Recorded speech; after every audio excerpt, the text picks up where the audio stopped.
अस्सलाम वालेकुम। मैं हूं सरफराज तैमूर, आपको वेलकम करता हूं इन्फॉर्मेशन और बजीज़ बर्ड चैनल पर। साथ ही उम्मीद रखता हूं कि आप सब खैरियत से होंगे, फिट फाट होंगे और अच्छे अच्छे कामों में बिजी होंगे। आज का जो मेरा टॉपिक है ये ज़ेबरा फिंच के हवाले से है। थोड़ा सा मैंने बोला कि ज़ेबरा फिंच पे ओवरव्यू दे देते हैं ज़ेबरा फिंच का। ये देखें, जो मैं तकरीबन 2-2.5 महीने पहले ज़ेबरा फिंच लाया था वो माशाल्लाह सेट हो गई हैं। ये फीमेलें थी तब, इनका जो साइज़ वगैरह है वो छोटा था। अब जो है काफ़ी बड़ी हो चुकी हैं और ब्रीड के लिए माशाल्लाह से तैयार हैं।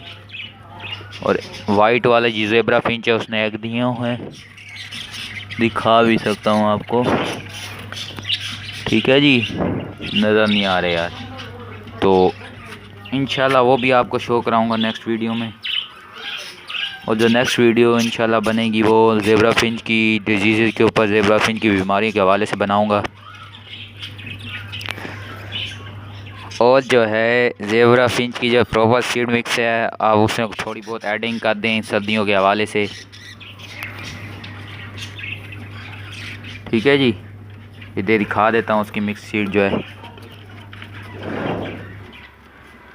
इसकी मिक्स सीड में जो है रेड कंगनी है, बारीक कंगनी है और जो है सरसों का बीज ऐड किया हुआ मैंने। ठीक है जी, तो आप ये सीड मिक्स यूज़ कराएं, इंशाल्लाह इससे फ़ायदा होगा। ओके दोस्तों, मिलेंगे एक नई वीडियो में एक नए टॉपिक के साथ। तब तक अपना और अपने दोस्तों का ख्याल रखिए। फ़ी अमानिल्लाह। आप मेरे चैनल को सब्सक्राइब कीजिए यूट्यूब पर, फेसबुक पर। और कोई क्वेश्चन हो या आपकी राय हो, आप मुझे उसका इजहार कर सकते हैं कमेंट करके। इंशाल्लाह उसका जवाब मैं ज़रूर दूँगा। अल्लाह निगहबान। फ़ी अमानिल्लाह।